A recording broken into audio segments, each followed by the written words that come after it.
think the fights are better. It's the audience just drives me crazy. Me too. Yeah, and I think it's just funner to watch. Or like even when you saw that, I don't know if you saw the fight before, the Brendan Allen and versus Dawkins. He's from Louisiana. He's from the same. Who is Brendan Allen? Is yeah. He was really, really good. All in Allen, baby. And but that Dawkins kid too. That was his UFC debut. He fought hard. He has a Rory McDonald vibe. Yeah. He fought hard, man. I think both those guys will have, continue to have good success. It was, it's interesting because even Dustin said after the fight, he goes, he likes it better without the audience there. Oh, he did say that? Yep. Which I thought was interesting because you would think, like from comedy, it's like, yeah, you want people to be in there. But I guess it's probably like you're saying, like it's almost like podcasting. It's like it's more comfortable sometimes when it's just you or when it's just a small group because you can kind of zone in on a little bit more on what you're doing. You're not doing it for someone. You're doing it more for yourself, Yeah, and that's exactly it. Like when I look at those fighters, there's no audience. I feel like they're fighting because they love it. Right. There's no, they're not performing for anybody. It's in their bones. They're out there to fight. And it's really inspiring to see those guys beat the shit out of each other for 25 minutes with no one around. Yeah. But they would be bummed. Yeah. They would be bummed, though, if they fought, no audience, but then somebody told them afterwards, oh, we forgot to turn the cameras on. and they're like bleeding, right? Only 7 people watched it? Like, guys, yeah, but that would be a run bummer, it back. Right? Yeah. Run it back right now. And they're like, you have to do it again. When? A year? Yeah. It's like, man, I'm not doing that again for a year. I have one of my eyebrows in my pocket. Right. Now, what? That's crazy. Was Poirier's, is it Poirier? Poirier, yeah. They got either one. Yeah, Dustin Poirier. Either one, yeah. You know what? Yeah. Was Poirier, his eye, was he, because I've never talked to, because we've had Bisping on our podcast, but I've never talked to a fighter directly after a match. Right. Or fight. Was he coherent? Yeah, it was funny, man. He showed up about an hour and a half. He had to go to the hospital, he said. And so I just went up there and met up with his wife and some of his friends who were sitting there watching the fight. About 5 people, 6 people maybe. And then he had to go to the hospital. One thing that he said that was really funny was he said at the hospital he's in one like stall or whatever they're called, and Dan Hooker, who's also he seemed like an amazing dude, is in the other stall, and there's a curtain between them.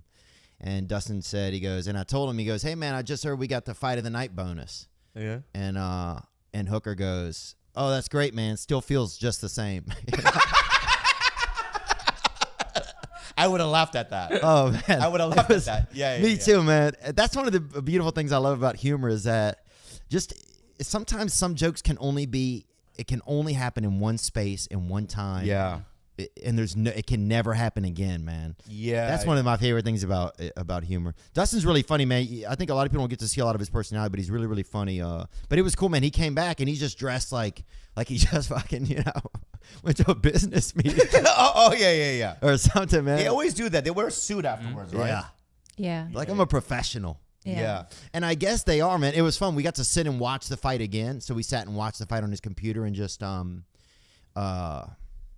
it was just interesting to then be able to watch him like kind of go through the fight, and I don't know, he just loves fighting. He just loves it. You can tell. What I found interesting in the fight was between the 4th and 5th round, his cornerman or his coach goes, you having fun out there? He's like, I'm having a blast.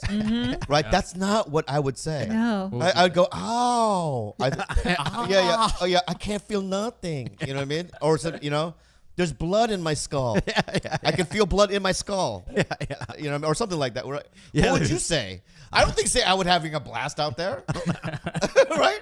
Does it look like a blast? I think you have to do that in case they hear you across the cage, and to just tell yourself, what are you gonna? Oh. And I think that's where they're able to do that kind of sport. Because I'm like you, man. I'm just fascinated by the fact that those guys can do that. Because I don't have that in me. I just have that thing that's more just fear. Yeah. To be able to just go past those moments of fear and see what's on the other side of them in anything is pretty wild. But I can understand that. That's why I like it. I can understand going through a scary situation and coming out the other side. Right. Yeah. And that kind of and especially if you win, But even someone like Dan Hooker, he knows. Like, if I went in there and I half-assed it, I knew I didn't train that good, right? In the third round, I'm like, I don't want to do this anymore.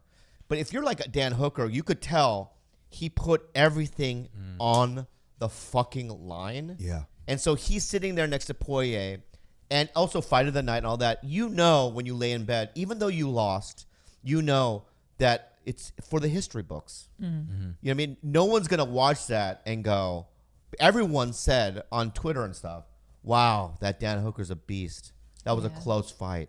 What a warrior. Yeah. Right?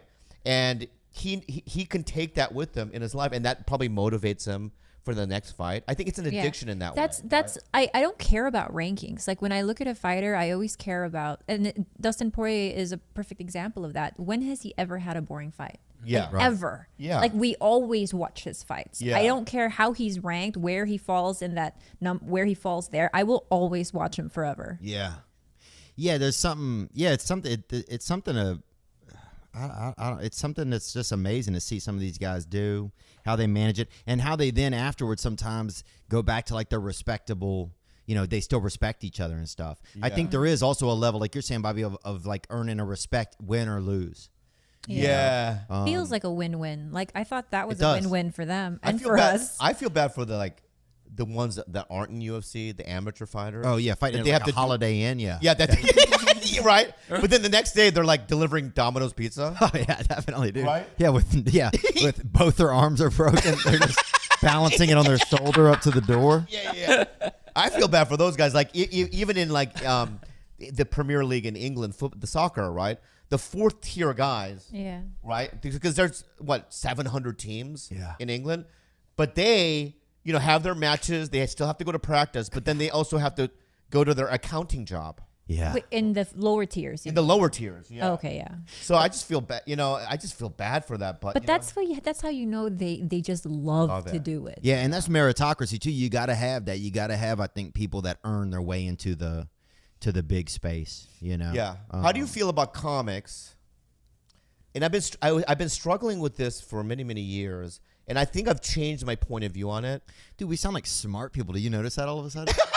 Intellectual. Like in the past 10 minutes, bro, I don't even know what happened. Wait, I feel like all have to be Silly Billy? No, I know. I just feel like we're just like all of a sudden we're just I don't know. We're in a library now, baby. Yeah, I feel like we're in a library. We should bring it back down. We should take it down a notch, back to lowbrow. Yeah, we need somebody to just. Yeah, well, I'll talk about my dick later. Okay.